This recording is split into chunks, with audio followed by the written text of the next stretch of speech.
Wow, viral recipe! আমিও try করব। চলুন আপনাদের সবার সঙ্গে আজকে না হয় এই ভাইরাল রেসিপিটি ট্রাই করি। চলে যাচ্ছি ভাইরাল রেসিপি করতে। তো প্রথমে যেটা করতে হবে এই ভাইরাল রেসিপিটি ট্রাই করার জন্য আমাদের যেটা লাগছে সেটা হচ্ছে পালং শাক। আপনারা যে কোনো শাক নিতে পারেন।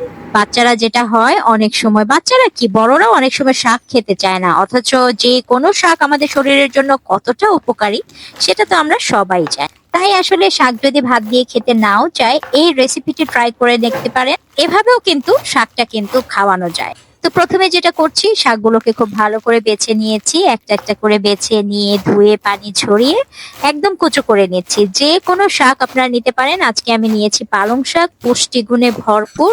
কিন্তু যেটা হয়, আমার বাচ্চারাও নিজে মানে কি বলবো, শাক খেতে চায় না ভাতের সঙ্গে। না খাক, কোনো ব্যাপার না। তাদেরকে শাক খাওয়ানোর অন্যান্য আরো কি কি উপায় আছে, আমি সেগুলো খুঁজে খুঁজে বের করি, আর সেটাই আপনাদের সবার সঙ্গে চেষ্টা করি শেয়ার করার জন্য। যেটা হয়, স্কুল থেকে আসার পর ওদের প্রচন্ড রকম ক্ষুধা লাগে, তখন আমি চেষ্টা করি এই টাইপের কিছু মুখরোচক বানিয়ে দেওয়ার জন্য। তো আজকে আমি যে রেসিপিটা করছি সেটাই আপনাদের সবার সঙ্গে ট্রাই করছি।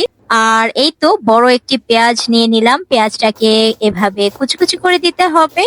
এটা কোনো মানে এমন কোনো নিয়ম নেই যে খুব বেশি মোটা হতে হবে বা কুচো হতে হবে, জাস্ট র্যান্ডমলি কুচো করে নিলেই হবে। আর যেহেতু বাচ্চারা খাবে সেজন্য খুব একটা ঝাল দিচ্ছি না, জাস্ট দুটো কাঁচামরিচ দিচ্ছি। বাট এই কাঁচামরিচ গুলো প্রচন্ড রকম ঝাল, আপনারা আপনাদের প্রেফারেন্স অনুযায়ী কাঁচামরিচটা বাড়িয়ে দিতে পারেন, পেঁয়াজটাও বাড়িয়ে দিতে পারেন। একটু কম বেশি হলে এটাতে কোনো আসবে যাবে না।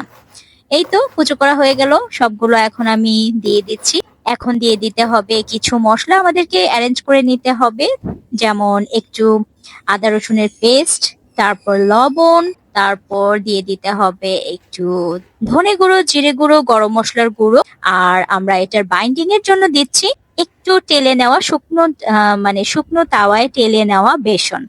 বেসনটাকে আমি এভাবে শুকনো তাওয়ায় টেলে তারপরে আপনার স্টোর করি, সেখান থেকেই দিয়ে দিলাম। যতটুকু লাগবে আপনারা ততটুকু দিয়ে দিবেন।